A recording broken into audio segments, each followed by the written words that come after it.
Bonjour, on se retrouve aujourd'hui pour une petite vidéo pour parler du Stamparatus, une petite démonstration avec, faire un mini projet, peut-être pas une carte complète, mais au moins une petite fonctionnalité avec.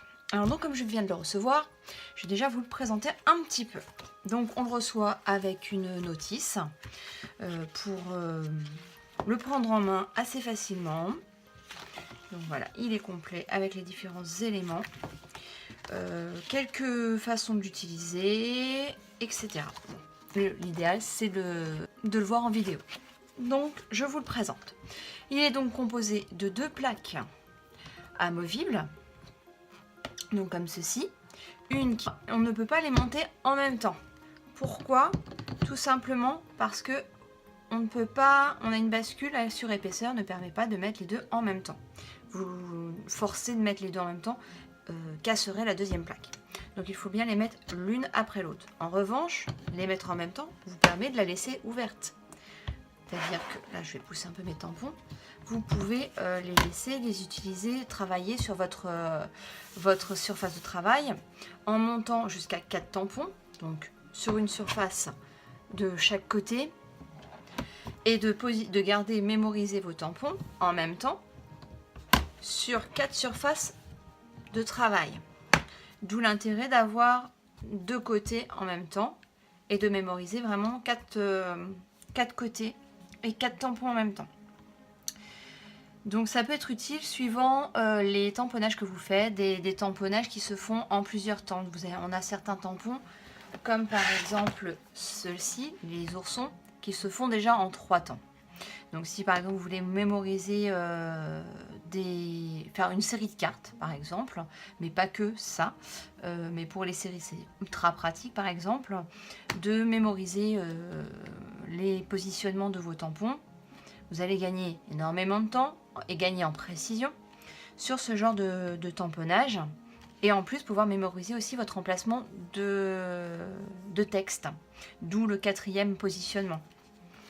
Donc ça, ou de rajouter un autre tampon d'une autre série par exemple, tout à fait. Donc voilà, d'où 4 côtés. Donc ça c'est très pratique.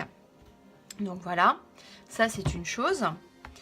Et autre fonctionnalité surtout, vous avez un système de pas. Alors ça, je vais vous montrer comment on utilise ce système de pas. Vous avez un système donc de décalage, de façon à répéter votre motif plusieurs fois, dans un sens ou dans un autre. Donc les 2 sens d'utilisation pour le même projet. Et tout ça sans bouger. Ce que je vais vous montrer, donc je vais enlever d'abord mes plaques et maintenant on va passer sur le revers. Il est doté d'un tapis mousse pour l'épaisseur de vos tampons, suivant si vous utilisez des tampons clear ou des tampons adhésifs montés en caoutchouc. Donc quand vous êtes en caoutchouc, vous allez enlever le tapis mousse parce qu'ils sont un peu plus épais. Et derrière, vous retrouvez les aimants qui vont vous permettre de tenir votre papier bien en place. Vous retrouvez également les tampons antidérapants pour que votre plaque tienne bien sur votre plan de travail. Ce que j'ai fait moi sur mes aimants, pour qu'ils soient plus faciles à attraper, j'ai mis une petite languette parce que les éléments sont très puissants. Alors, je les ai aussi entièrement recouverts de masking tape. Ainsi, ils vont avoir une glisse un peu meilleure sur mes papiers. Et les aimants étant métalliques, il peut arriver que sur certains projets, suivant comment on les encre, etc., ça puisse faire aussi des petites traces. Enfin, j'ai déjà eu le cas avec d'autres aimants. Alors, je ne sais pas si cela le ferait, mais face des petites... des traces grises un petit peu comme on pourrait faire avec du crayon de bois ou autre. Donc j'ai pas pris de risque. De suite j'ai mis un peu de masking tape, comme ça j'assure tout de suite ma glisse. Et je me suis fait ma petite languette pour pouvoir les attraper beaucoup plus facilement derrière. Donc ainsi ils sont derrière et je les attrape vraiment tout de suite facilement. Bien les laisser séparer. Ils sont derrière déjà dans des espaces très séparés l'un de l'autre. Ne jamais les faire se choquer l'un contre l'autre, au risque de les casser. Vous remarquerez qu'ils sont très longs.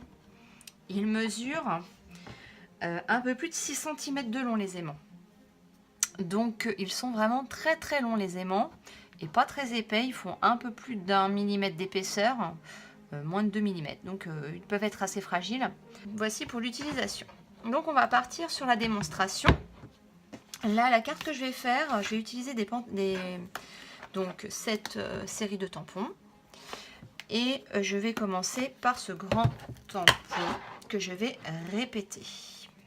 Donc, ce tampon. Alors, mon morceau de papier. Et je vais me mettre un brouillon parce que je pense que ça va dépasser un petit peu. Alors, je vais me placer un petit brouillon en dessous pour pas salir du tout mon...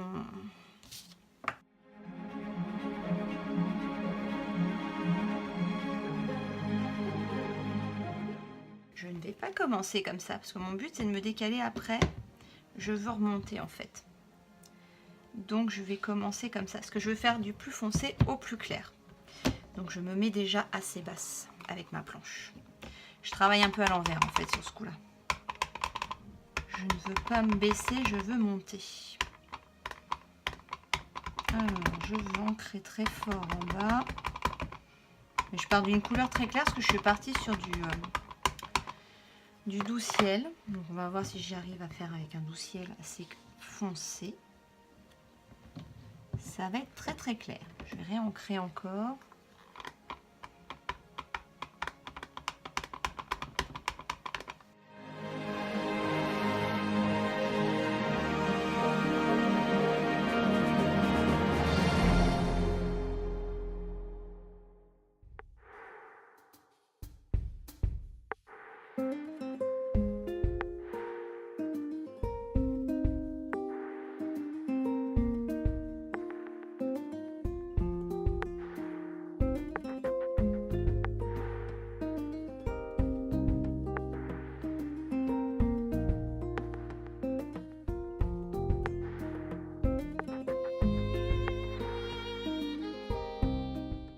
Toujours avec le même encreur en fait.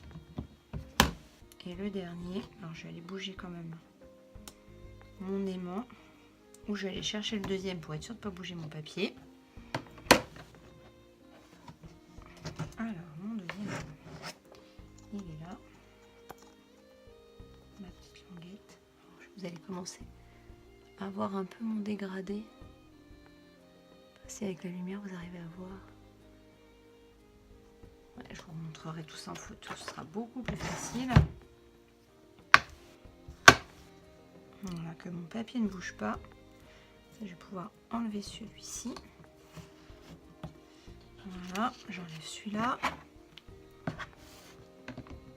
Et je vais faire mon dernier. Sans insister sur mon bleu.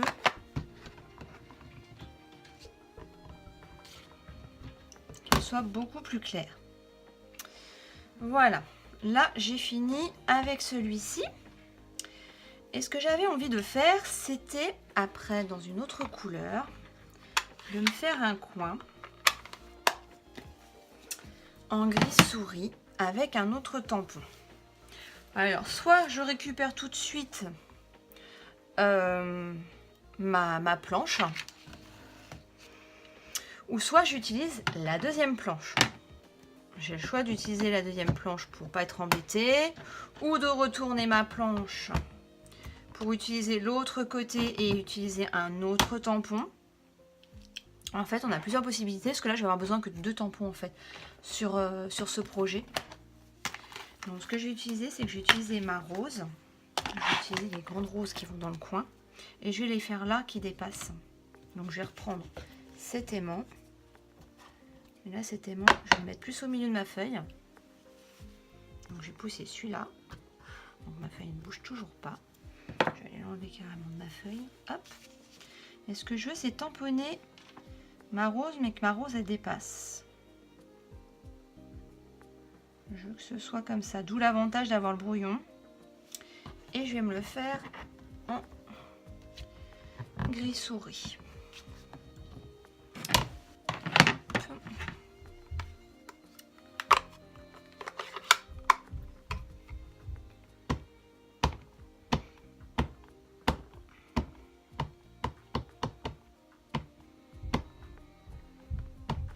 Mal ancré correctement. Bon, l'avantage c'est que si je trouve pas ça assez ancré, je pourrais le faire une deuxième fois après. Ça, c'est vraiment le gros avantage avec ces planches, c'est que quand on trouve que c'est pas assez ancré, on peut recommencer. Et voici, c'est parfait. Et je vais faire exactement la même à l'opposé. Je retourne mon papier et je vais réancrer exactement la même à l'opposé.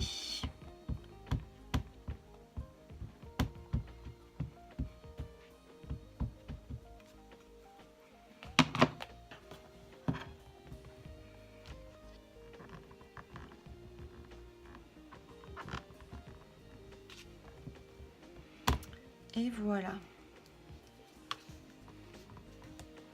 Et là, vous voyez, c'est quand même bien pratique d'avoir la petite languette pour aller attraper son aimant, même en plein milieu du projet. Voilà. Vraiment, mon bleu, il est tellement clair qu'on voit pas trop mon dégradé sur la vidéo. Oui, vous n'arrivez pas trop. Si, un petit peu quand même. Voilà, ça c'est pour l'effet de base. Voilà. Donc, après, il reste à mettre du coup un texte, tamponner, embellir sa carte pour finir. Mais voilà le principe un petit peu dans Stamparatus que vous pouvez faire rapidement pour créer vraiment un fond, une petite carte en 2 temps 3 mouvements sur des principes où avec un tampon, vous auriez peut-être plus de mal à vous positionner ou à vous reprendre. Parce que par exemple, quand je parle de ce genre de tampon en 3 temps, ce qui est parfois difficile, surtout avec la base comme ça qui est pleine, et vu que c'est des clears, alors ça c'est mes caches, comme ce sont des clears, on a souvent des bulles d'air. Et les bulles d'air à chasser nous empêchent parfois d'avoir un tamponnage vraiment précis du premier coup. Et retamponner tout de suite, se reprendre sur notre tamponnage, c'est assez difficile. Ce genre de planche nous permet de se reprendre tout de suite dessus, vraiment au même endroit. Ce qu'on a pu voir donc justement avec mon fond, c'est que justement avec la même encre, la même couleur, on peut refoncer effectivement notre encre, notre couleur avec exactement le même encreur. C'est-à-dire que ce genre de planche nous permet effectivement de varier nos couleurs sans avoir différents encreurs. Avec exactement le même, on va vraiment pouvoir faire de nouvelles couleurs finalement, de nouvelles nuances. Voilà. Eh bien, j'espère que cette petite vidéo vous aura plu, vous aura été utile. Et je vous dis à très bientôt.